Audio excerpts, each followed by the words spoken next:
going on? Sneakers and Cleats, the podcast. Welcome back to the Sneakers and Cleats. This is Thursday, June 5th, episode 202. As always, joined by Chuck Miketinac. Don Harris is not joining us today. Chuck, how are you? I'm doing great, Matt. How are you? I'm doing wonderful. What? Wonderful. Let's see what I did there. Mr. Can't hear over here. You want to tell everyone how old you got today? Yeah, I got old today. I went to the ear doctor thinking I just had wax in my ear that needed to be removed, and they went, nope, you have moderate hearing loss. So I'm going to go get fitted for hearing aids. That's going to be a real good look on the old man here, by the way. They said it. You're not just full of wax, you're full of shit. Yes, that too. All right, well, subscribe to the YouTube channel and send send Chuck your regards because he's about to have hearing aids on just like my grandmother does. So I can always do this. You can't see either, so you really I got the whole kit and caboodle not working. Anyway, subscribe to the YouTube channel, News 4 Fox SA. Download, rate, review the podcast version if you're so inclined, wherever you get your podcast. Got a lot going on. So the Spurs, more rumors surrounding the San Antonio Spurs, including Kevin Durant this time being in the cards. A very popular, in-tune Phoenix radio host. Floating the Spurs as a potential likely destination for the Spurs Kevin Durant as a potential destination for the Spurs. We'll talk about that being a possibility. We'll hear from him as well. Gambo out in Phoenix. Great. He's been there for 30 years or so. I think 29 years over on 98.7. Used to listen to him when I was in college. Plus a lot on Project Marvel today, the transformational project that may or may not get done in downtown San Antonio and will require billions and billions of dollars to do it and millions of taxpayer dollars to do it. So we'll talk about that. And who's going to win the NBA Finals, Chuck? Do you know? No? I don't know. It sure seems like everybody in their kit and caboodle are also picking Oklahoma City to do that, but I think we're in for a whale of a series. Well, we'll talk about that coming up a little bit later as well, but want to start with, I don't know why I didn't change that. Anyway, the Kevin Durant rumors going to the Spurs potentially. So a couple of weeks ago, ESPN's Shams Charania said that there was mutual interest between Kevin Durant and the Spurs as being a landing spot there since everything has fallen apart in Phoenix, like royally fallen apart in Phoenix when you get Bradley Beal and Devin Booker and Kevin Durant on the same team and you don't even make the playoffs. It's pretty bad. This week, John Gambadaro, a.k.a. Gambo, who's basically been on Arizona Sports 98.7 FM Phoenix since I was born for the last 30 years, very in touch with the organization, very in touch with everything going on in Phoenix. He added some fuel to that fire, so take a listen. After Luis cues it up. Go ahead, Luis. Keep your eye on the Spurs. That KD could have some interest in the Spurs.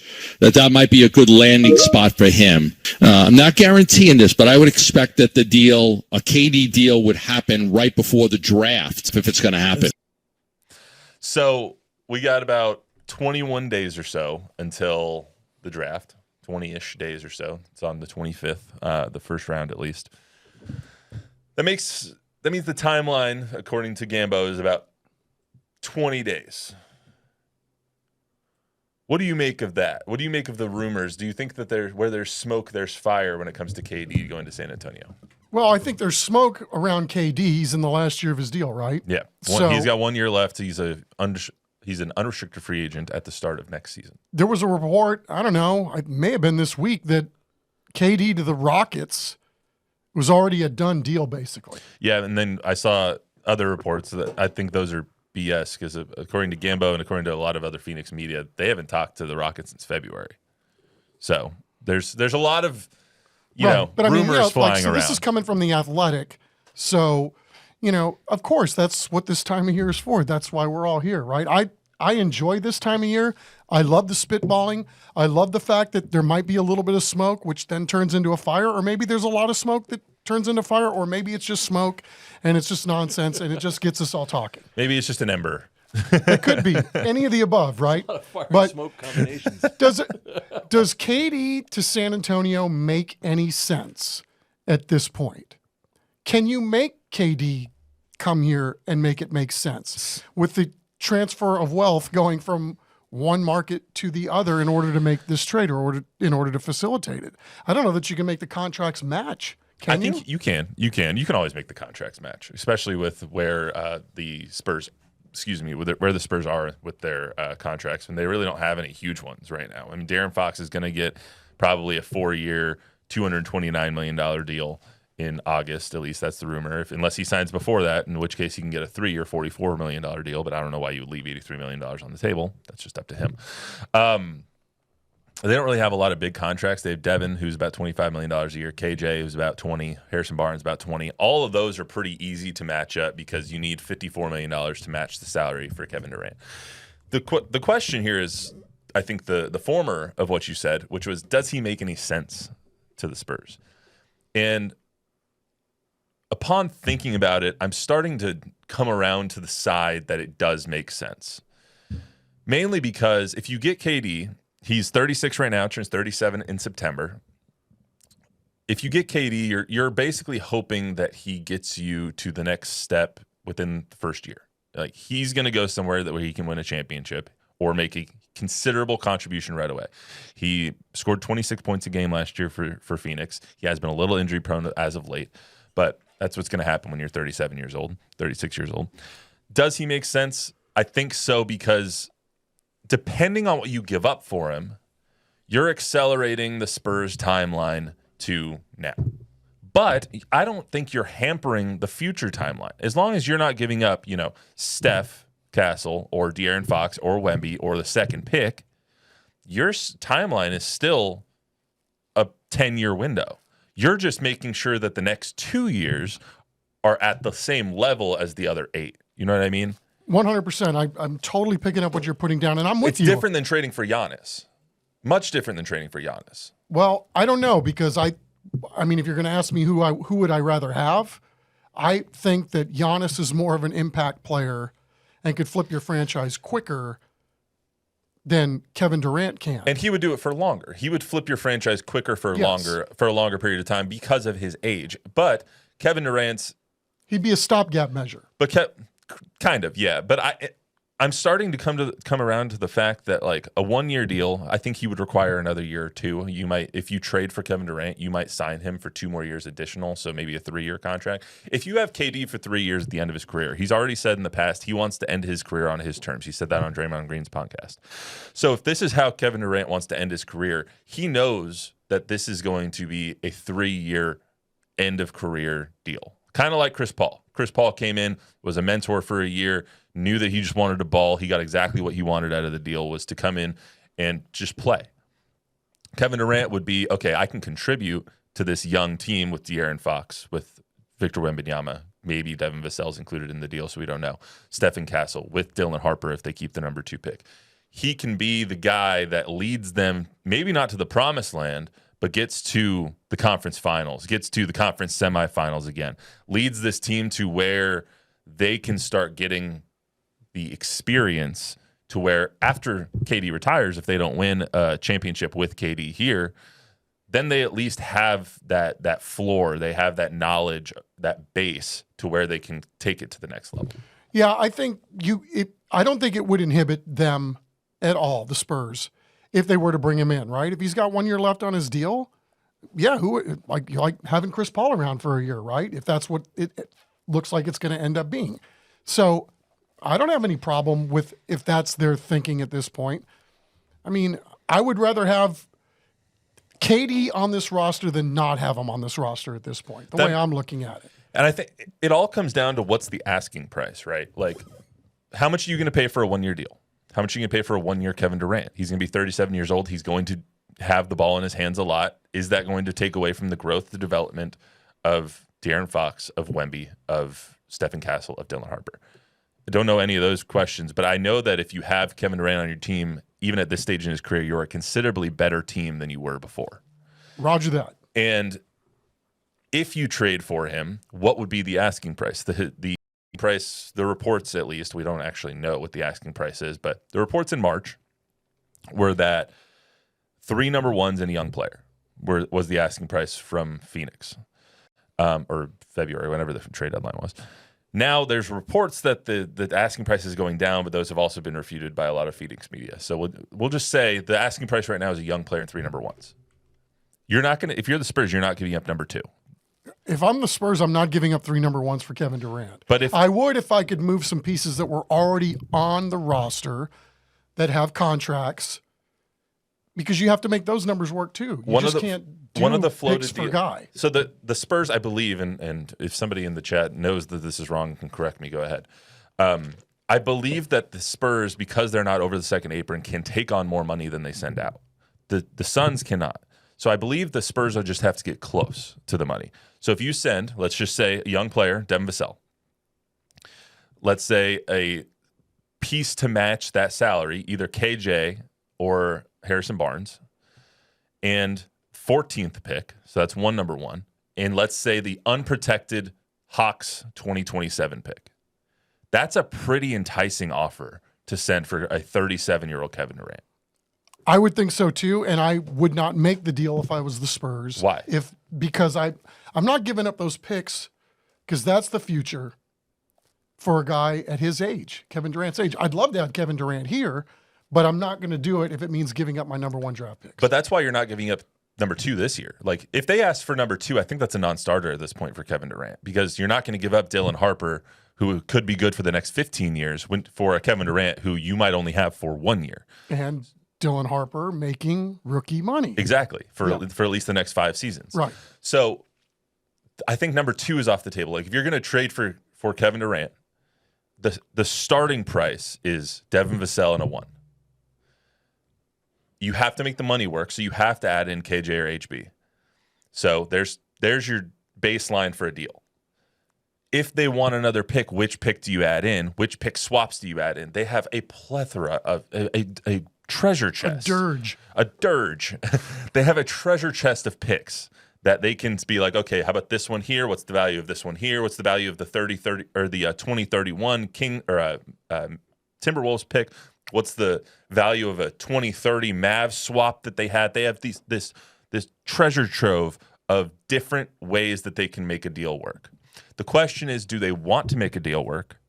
And is this part of the skipping steps that they have so relented over the past couple of years? I think it is, and based on the way that you're setting it up, to me, this screams of skipping steps if you're going to give up number 1s to get an aging Kevin Durant at this point in his career. I don't think they would do that. Maybe they would, but I just don't think that makes any sense. Now, to me, Giannis is a little different animal when it comes to that. Different ball player, different age, different skill set, gives them something they really need. Checks a lot of boxes, that's for sure. But when it comes to what the Spurs have said, at least publicly, and it could all be BS, they could be BSing us for sure, and it could just be lip service. But what they publicly is they don't want to skip steps, and they don't want to mortgage the future for the present. I think this is the one deal, the one player where you don't have to do that. Because if you keep De'Aaron Fox, if you keep Steph Castle, if you keep Dylan Harper, if you keep Wemby, there's your base for the next 10 years. De'Aaron Fox, maybe not, maybe 5 to 7 years, but still, Dylan Harper, Steph Castle, and Wemby for the next 10 to 15 years. That's your base. That's your Tony, Manu, Tim. If you add in I'm not saying that Kevin Durant is Robert Horry or anything, or Steve Kerr or anything like that, but if you add in that player to get you to your destination where you're going a little bit faster, but still not, I guess, make you fall from that destination when they leave, then that makes a lot of sense. So you're taking it from the standpoint it's going to take a lot more to get be 100,000%. Kevin Durant. It'll take. I'm with you on that. It'll take 5 ones plus Steph Castle. I would take some of those ones to get Giannis, but I wouldn't do it for Durant. Because of the age. In part because of the age, but because I think at this point, if I'm choosing up sides, I'm going to take Giannis over Durant at this point. But Giannis's game isn't going to age as well as Durant's has either. He can't freaking shoot.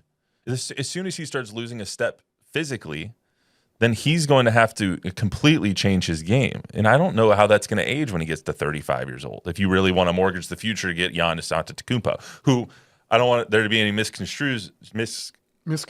Thank you. Misconceptions here. I've talked a lot in the past 24 hours.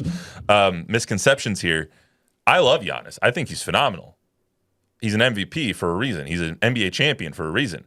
I just don't know if that matches up with what the Spurs want as much as Kevin Durant does. Oh, I would think I'm on the exact opposite on that.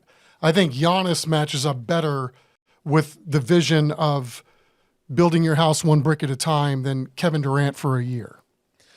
But I'm also looking at this not as Kevin Durant for a year. I'm looking at it as Kevin Durant for maybe 2 or 3, because I don't think that that's the only way to get to the Suns' asking price is to already have a pre-orchestrated deal with Kevin Durant. Kind of like we assumed that they did with De'Aaron Fox. We assumed that there was a little handshake agreement, or you're probably going to get the max in August unless you go on something unforeseen happens. I think that that's really the only way that you do this deal with the Suns is you have a pre-existing condition here.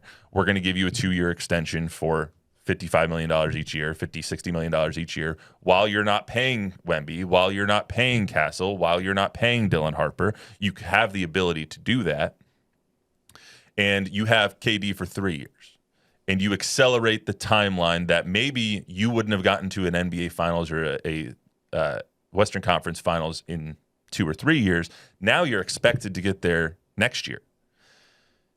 That gives everybody a little bit more experience, a little bit more knowledge of the situation, a little bit knowledge of I've now been there before, even if you don't win a championship. That's where I'm seeing. And then he can go off into the distance. He can retire, and you now have that base with De'Aaron Fox, with Wemby, with Dylan Harper, with maybe Jeremy still on the team, with Steph Castle, of a team that can compete just like the Thunder are now.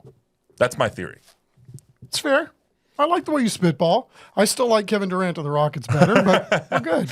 I don't want him to go no, you don't want him to go to the Rockets. I don't want him to play the Spurs 4 times a year. I mean, they would have to give up something to get him, but I mean, the Rockets are one of those teams like, I don't know that I would mess with what they got going right now, right? I mean, yeah, you could say you were hoping they would make a little deeper playoff run based on what they did during the regular season, but, these are the kinds of things that every front office is going for. Do you need more? Do you stay the course? I mean, more often than not, these teams feel like they need more and they make a move, and how many times does the move end up being right?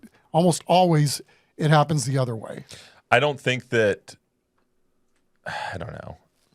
Do you think that if this deal – let's just pick a deal here. If you think this deal was the 14th pick, Vassell and KJ, let's just say, 2 young guys and a first-round pick for Kevin Durant, would you do that deal? 1 first-round pick. And it's the 14th pick. Yes. 1 lottery pick. I would be tempted if that was the offer.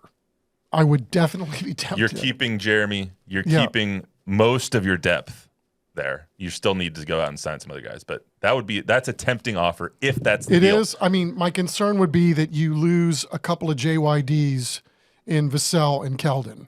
I mean, at least those guys are grit guys too, and I think that's what this team needs more of. But I would be tempted for sure. I don't, because I would.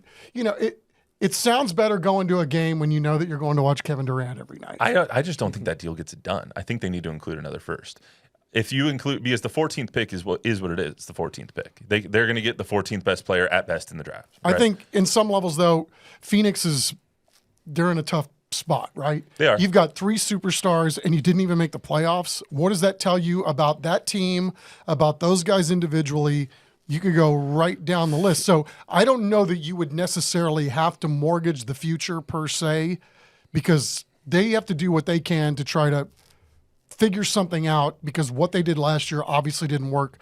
And it would appear that Kevin Durant's the odd man out, obviously based on his age. Yeah, I mean, based on his age, also based on the fact that you basically can't trade Bradley Beal. Like he has no trade clause, and unless he agrees to the trade, you can't trade him. So they're between a rock and a hard place with redoing their roster now that they have a new coach and a new GM on tap over there. So once again, the Spurs are holding all the cards. They tend to do that. They tend to have set themselves up very nicely in many, many regards. But are they holding all the cards when it comes to Project Marvel? So you like that segue? I did. Smooth. So we got an update on Project Marvel yesterday from the city. Wasn't as fulfilling of an update, I think, as a lot of people wanted. I was sitting there in the pre-briefing. I got the pre-briefing. I was in the room for the entire council meeting. There was a lot of frustration that we don't know exactly what's going into the Spurs Arena yet. Spurs Arena is just one part of this massive, massive plan to do any number of things, including redoing the convention center for $750+ million, redoing the Alamo Dome for $1 billion, building a huge parking garage in the south lot of the Alamo Dome in Lot A, building a new hotel down there, building a new school for UTSA, a new building for UTSA, any number of things going on down in downtown San Antonio. But the main centerpiece of this entire thing is building a new downtown arena for the San Antonio Spurs. It's going to cost anywhere from $1.3 to $1.5 billion. We don't know who is paying for it yet or how much each of those things are paying for. We know the 5 vessels of what will be paid for or how it will be paid for. It's called the Project Finance Zone, which is basically over the next 30 years, state dollars in this 3-mile radius of downtown. The money that is accrued in that 3 miles is all state money, goes to the state, and they're giving it back, essentially, more or less. That's going to accrue $2.5 billion over the next 30 years. So they're saying that money will be used for this, as well as the Alamo Dome and for the convention center. Those are the 3 allowable projects. There's a TERS thing, which I frankly don't completely understand, so I'm not going to get into it. The venue tax from the county, which will, by all accounts, only be like $100 million to $150 million. So that's going to be a drop in the bucket when it comes to $1.5 billion. Then the Spurs, how much are the Spurs going to give in? And then the private equity part of it. We heard a lot yesterday that the public money, which is what everyone's concerned about, taxpayer money, how much taxpayer money is going to be used on this? The mayor, the city manager, every city official I've spoken to said 0 public dollars will be used. 0 San Antonio public dollars. Obviously, venue tax is public dollars, but it's brought in by tourism mainly. Unless you live in San Antonio and you stay at a hotel in San Antonio, then I guess you're going to be staycations are being taxed. The part that I don't get, though, and the part that I asked the mayor afterwards, was they unveiled that the first 5 years of this, the infrastructure that goes along with it, will be fronted by the city or by taxpayers. $220 to $250 at most $1 million, $250 million, as Bob likes to say. He likes to make it look bigger. 6 of this, half dozen of the other. Yes, that's going to be paid for by taxpayers, and it's going to be through a bond and a bond election, likely in November. They have the deadline at August 18th to get that onto a ballot in November. So by November, people in San Antonio and in Bexar County could be voting on 2 things to help pay for a Spurs arena. A bond, which will take care of the infrastructure around the Spurs arena, not technically the arena, so they're right. Not technically the arena. They are right. They are correct. They're not paying for the structure. You're paying for the stuff around it. But if you don't have roads next to it, you're not really going to have an arena. And you'll be voting for the venue tax, which will go to the arena. At this point, there's a lot of frustration that we don't know any specifics. And at this point, there's a lot of unknowns about exactly how all of this plan is going to come together. There's also an unknown about what the hell the voters actually want here. Because there's been 2 surveys by UTSA questioning, are you on board with Project Marvel? And it's been very, very meh. So I just don't. I have the answer. I don't know how to take it from here. I put a poll in your story last night. Yeah, I know. It asked, should taxpayers approve a $250 million bond for Project Marvel? 120 people have voted. 77% said no. Well, good thing there's only 120 people. That's your answer, I have an issue with sample size here. Only the best. Chuck, what do you think? What do you think about this whole thing and how the process has gone to this point? Well, I find it fascinating, the timing with everything, why there seems to be so much speed in doing it now. Do we have the answers to that yet? No, of course we don't. I find it fascinating that this is all happening while we have a mayoral election coming up, and that both candidates have had to surreptitiously, kind of talk about how they look at this, and without either candidate really knowing what's all involved, it's hard for them to make a stand one way or the other. Just to touch on that, and sorry to cut you off, the neither candidate, they also said yesterday, Eric Walsh said yesterday, that neither candidate has been briefed on Project Marvel.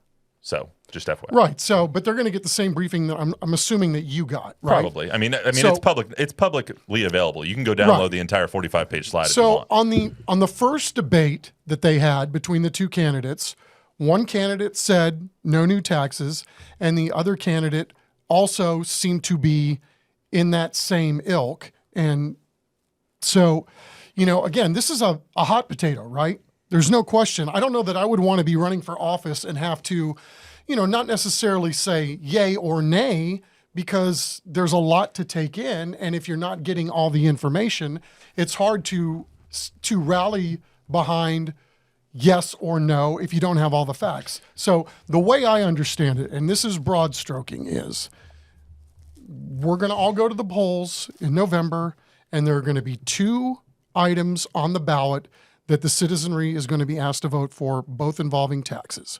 One, pre-existing, it's already there, a fund that's already there that can be allocated and moved towards this project. And the other one is for however you want to call it, infrastructure. There's going to be an ask from the public to help support this initiative. Yes. Clarifier though, it's not a new tax. This that is from the city's general fund, general bond, that they're going to send, at least right now, that's how it sounds, that they're going to send to taxpayers. So at this point in November, you're going to be voting on two things, and neither of them are new taxes. One of them is a raise of an old tax, likely the venue tax for the county. You're likely going to be asked to raise that from 1.75% to 2%, so raising it by 0.25%. And again, that's tourist tax, that's on hotel motel tax, that's rental cars. The other thing is a city bond that they're going to be voting on. So neither new taxes, but Right, because they're going to say that they need infrastructure all through downtown. So, I mean, again, we're splitting hairs here, but the way I understand it is there are going to be two things on the ballot, and both of them have to go through. It can't be one and not the other. It's got to be both in order for this project to move forward. the very telling part yesterday, and I didn't include it in my package yesterday just because I ran out of time, was Mayor John Courage. That didn't happen. Councilman John Courage, who was on his way out, was asking why we're doing this so fast. And he had a question to Eric Walsh, which was, if this bond fails, what's the next step? What happens if the bond fails? And Eric Walsh said, there was no answer. There's no answer to that question. That was the question we all wanted to know yesterday. What if this bond fails, and they're going to basically take it if it fails? The mayor kind of answered it yesterday, saying that things fail all the time. We if we didn't try, then you can't just expect something to fail. We have to try it anyway, even if it's going to fail. So, I mean, you can take that for what it's worth as well. Yeah. It's there's a lot of unknown, and at this point, what I don't understand is why there hasn't been the public campaign yet to try and get people on board with it. You're not going to get this done unless you get this bond passed. Probably. You need $250 million from the public to get the infrastructure They done. will not get it done unless both of those things on the ballot pass. I don't know about the venue tax. I think they can do without the venue tax. If The way I understand it, it's not one or the other. It's got to be both. So we can disagree. I'm just telling you the way I understand it, and I'm pretty comfortable saying it here today. So, we'll see what happens. But yeah, I mean, the venue tax is going to be the smallest portion of money. So, I mean, if it's going to be $100 to $150 million, they've already said that it's going to be they have $450 million pot to choose from, and it's likely going to be about 250 to 300 of that's going to be spent on Freeman Coliseum and the Frostbank Center for upkeep there, and the grounds, redeveloping the grounds over there. So you're not going to have much of that pie left from the county. County's going to give whatever's left, but you're going to have a vote in November on that for sure. Unless they somehow fumble the bag over the next month and a half at the county level, you're going to have that on the ballot. What I don't understand is why there hasn't been the public campaign to try and get people on board yet. They're just starting that next month. That They're going to have public workshops to try and hear from people and what people want to see in Project Marvel. Yes, regarding a Spurs arena, but also regarding everything else that goes along with it. The 20 different projects that this bond money will go to, which is expanding the streets on Cesar Chavez, which is adding different lanes and bike lanes, which is adding technology to the neighborhoods around it, which is adding parking permit areas. And like, there's so many things that go into it that I just didn't get into yesterday because frankly, it's boring. But there's so many things that they haven't conveyed to the public successfully. And if you want people to vote to spend $250 million in the first 5 years of this 15-year plan on Project Marvel and on the infrastructure, you need to tell them what their money's going towards, and you need to do it in a mass way. And they haven't done that yet. And if you want somebody to vote in November, you got to tell them what they're voting for. Yeah, I would assume at some point this is all going to get rolled out, and people have their timelines, but there are a lot of questions, right? I mean, is the timeline still the same, that this is a 15-year project?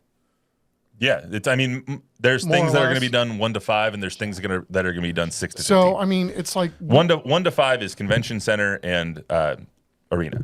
And so, I guess I'm sure a lot of people are thinking the same thing. Is, well, we only have an arena that's 30 years old, right? I mean, it's not even 30 years old. It was built in 2000. 2001. When was the Frost Bank Center? I think they opened in 2002. So, okay, well, there you go. It's less than that. It's 22 years old.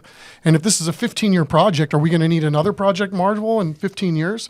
I mean, these are some of the questions that go through my mind with doing all of this. And then, if you're somebody who's a homeowner and your property taxes keep going up, and you hear politicians on both sides saying, yeah, we're going to lower your property taxes, and it never happens. And you just keep getting more taxes and more construction. And I just had my exit taken away from me on 1604. I can't even get to my home anymore from 1604 because of the construction that's going on there. And so now we're going to have more construction in another part of town, and it's going to take 15 years. I mean, yeah, this is a lot for people to digest. Do we need this? Do we want this? Who's it going to benefit? All the questions that both mayoral candidates have and have said repeatedly, I think those are valid points that are being made to this point. And to your point about why haven't they gotten more out in front of this, I don't know. I mean, that's a valid question. Yeah, I mean, and right now we don't, just regarding the Spurs Arena aspect of this, because like I said, Project Marvel's huge and it involves a lot of other things. Just regarding the Spurs Arena portion of this, it sounds like, and I could be misunderstanding what Walsh said yesterday, it sounds like they're waiting on the Spurs. The Spurs are the ones that are finding the developer. The Spurs are the ones that are going to build the arena because they're the team. They're the ones that are going to be the primary occupants of that arena. They're still going to lease it from the city, but they're the ones that are going to be the primary occupants. They're going to take care of the building. So they're trying to find the developer who gives the city a guaranteed rate and a guaranteed revenue, I guess, projection of how much money this arena and the developments around it are going to make, which that money will then go towards the arena, which it's all very convoluted. But Walsh did sound, and this is just me guessing, this is my feel of the situation. Walsh did sound a little annoyed, for lack of a better term, that they don't have the specifics yet. Because the city, it sounds like the city and the county are getting closer to how much money they're going to be able to contribute to this. It doesn't sound like the Spurs are ready to reveal their number, which is very Spursian. It's like, you know that better than most. Yeah, so. I mean, wow, again, it's a hot potato. It's going to be a really interesting summer because then, whoever is elected mayor of the city of San Antonio is going to have this as one of the first big things they're going to have to traverse their way through one way or the other, right? Because if it goes through, there are going to be some people that are happy. If it doesn't go through, there's going to be some people that aren't happy. This is going to be a really, really tough road for a first-term mayor to have to traverse themselves through. This is just, to me, it's an example of how important messaging is. They have about 5 months to get people who vote in municipal elections, which is not a lot. It's people around your age, and mainly, that vote in these elections. They have to get younger people to come out. They have to get Spurs fans to come out, and they have to get older people in our community to buy into what they're trying to do in the city, in which they will never probably see the entire fruits of those of that labor. So it's a big ask. It's a huge ask for them to convince a community that this is absolutely necessary and that all parts of this are necessary and that they need to spend $250 million on construction and infrastructure downtown. It's a huge, huge, huge ask. They have a big task in front of them to convince everybody, or convince 51% of the public, of the voting public, which is mainly not people like me, to do this. Chuck, do you remember what the message was for the Frost Center? I remember, yes, quite a bit about that because I was in a meeting that I probably shouldn't have been in very early on that. The message back then was, if we don't build the Frost Bank Center, we're moving. Yep. That was the message. But that's, to the Spurs' credit, they never rammed that down anybody's throat. They weren't saying, if you don't, we're moving. That was meant to be, that messaging was meant to be kept in-house. They never went to the public. However, the difference then was that team in 99 went and won a championship. Who didn't want to go to the polls to vote for keeping the Spurs? Because, again, I know what the messaging was. I know there were 6 or 7 other cities that were lining up to get the Spurs. I don't know that that dynamic exists anymore, though. We're in a different time now. You see the Tampa Bay Rays are playing in a minor league park this year. Horrible look for baseball. Who knows what to call the Athletics at this point? They're just the A's. Because they're not Oakland. We don't even know for sure if they're going to end up in Vegas. They're playing in a minor league park. Horrible look. Look at what's gone on in Kansas City, right? God, yeah. Super Bowl champion multiple times over. They're not getting a new crib.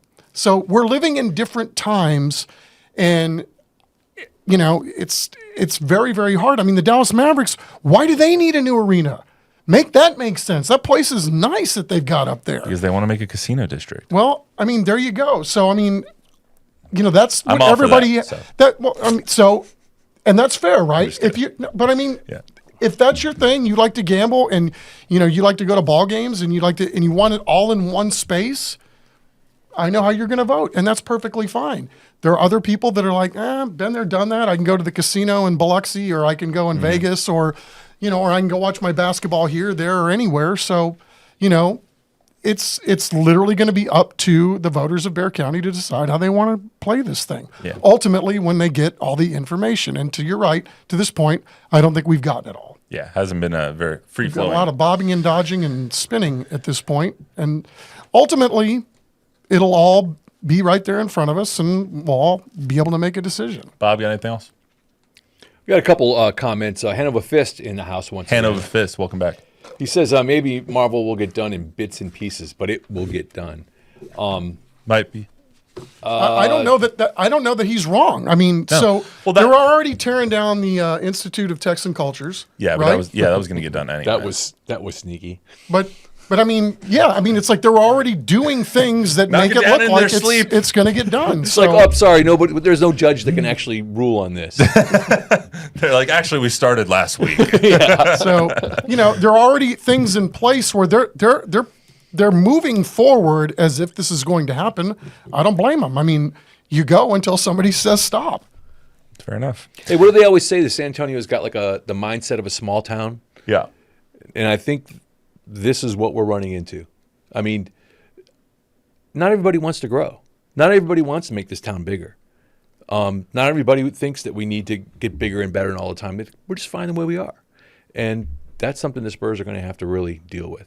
Well, yes. And I mean, the other side of it is too that, you're right. If we haven't done anything with that part of downtown in order to elevate that area to this point, why not Project Marvel, right? I mean, we've all said it. You look at the proofs of the imaging and everything else around that and what it looks like. Who doesn't want that in their own backyard, right? I want something like that here.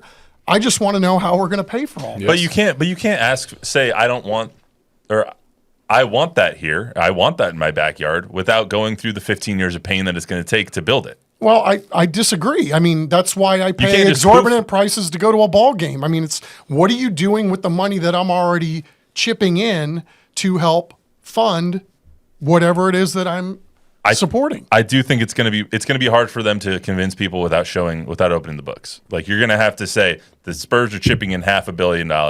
The city, this project finance zone is going to take care of X amount. The leases are going to take care of X amount. We need an itemized receipt for the Spurs arena for sure. And we also need an itemized receipt for what the public portion of these tax dollars are going to be used on. So I think that's really the only way you convince people to vote for these bonds. The arena can't be built without some of the other projects, because and the mayor said that yesterday. Some of the other projects are going to pay into that finance zone, which is going to bring in the revenue that is going to pay for the arena. So one doesn't get built without the other. They're going to need at least half of these projects to go through, and it's going to be really up to the voters this November to do it. So, all right, real quick. Anything else over there, Bob? We're already way over. I don't care. Keep We going. are? I don't know. We're having fun. I'm having a good I feel time. like I'm learning something here. Well, I just wonder if they can come to some kind of deal where, they expect to make all this profit and all this money off this development, right? So can the city actually get a slice of that? Yeah. Can they work a deal? Maybe they get like 8% of the profits or whatever in perpetuity. Not just till they pay it off, but forever. There is ways to do. Well, I mean, other deals have Something been of done that that way. nature. You know what I mean? Like, but I don't think I've ever seen a stadium done that way. I don't know. Yeah, I don't know. Yeah, I mean, That's it's way over my pay grade. I just listen to 4-hour council meetings and then tell stories about it. So, real quick, Pacers Thunder tonight, game 1 on ESPN, I believe. I think I it's love tip this, by the off way. at 7:40. What do you mean? I love it. You love that it's the Pacers and the Thunder? Yeah, I do. I love that it's two small market teams that have done it the Spursian way. And ultimately, the stories are going to read lowest ratings ever, nobody's watching, blah, blah, blah. This is the best thing long term that could ever happen to the NBA, because the smaller market teams are showing everybody else how you're supposed to be going about doing your business, right? You don't have these exorbitant contracts where you're overpaying somebody. You've got younger players that are chasing that first huge big bag, but going to win a championship along the way. Two fan bases that have never experienced a championship before. And to me, the NBA should be applauding this postseason. I think it's been remarkable. The games have been fun to watch. There looks like there are high stakes for a change, which I don't think we've seen in a number of years. I think this is a win-win long-term, even if there's people in New York and LA that don't give a damn about what's going on in the NBA Finals. I would argue that this is what the NBA wanted, because the NBA has made it over the last few years and last few CBAs to where small market teams can keep their players easier. You can offer them things that other teams can't. You can offer them another year on a Supermax. You can offer them another year and X amount of money more to keep your superstars. That's how this Thunder team is going to be able to stay together.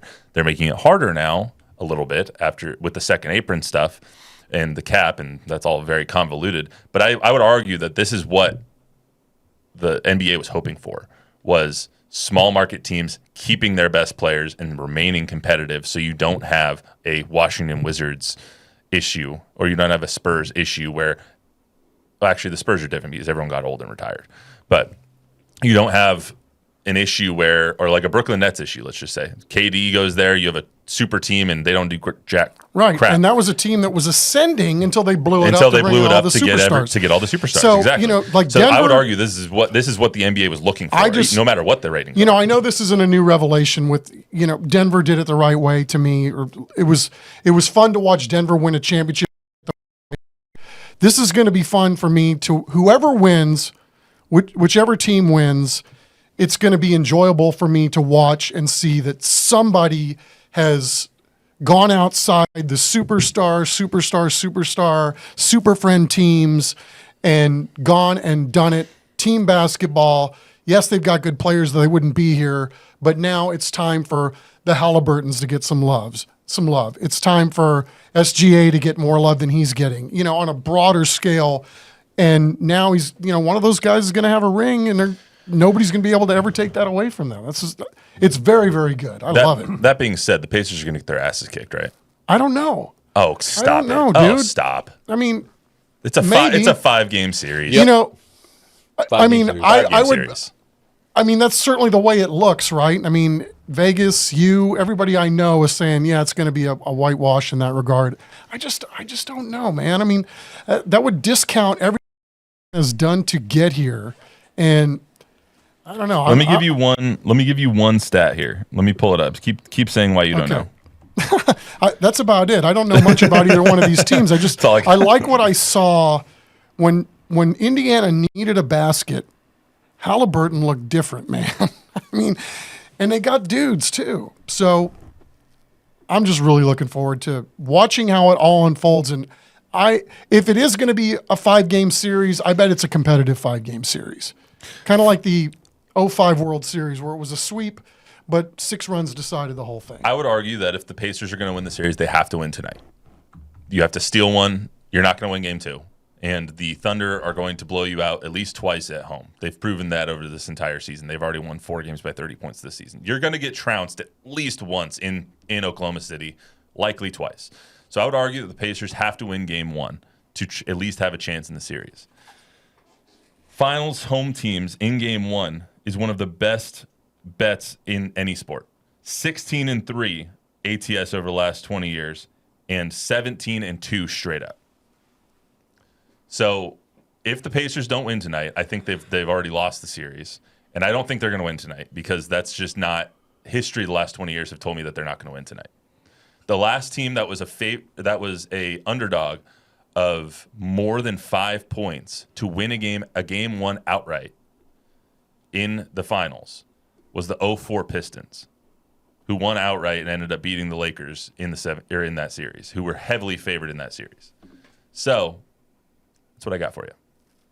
I'm picking up what you're putting down. So, I'll always say all right, it's a win-win for the league. Who wins how many games? All right, I'll say, just to be the contrarian, I'll say Indiana in 6. Indiana and Woo! You're high. Whatever. I'm not high, but I can't hear. I'll be very popular bet here is Thunder in 5. You know, I honestly, nobody's asked my opinion on the outcome of this series except for me. Except for you. So, because I think the last time somebody asked me, I take that back, somebody did ask me, I gave the same spiel that I gave you. Nobody pinned me down like you did. So I'll be the contrarian just to be the contrarian. I have no feeling one way or the other. I want to look up real quick before we leave the odds for them to end this series in 6 games for Indiana. Yeah. A gazillion to 1. Yeah, that's what I'm going to look up real quick. I just want to see what the series price is. I'm just curious. Might be worth throwing a couple bucks at. Oh, yeah, if it's a gazillion to 1, maybe.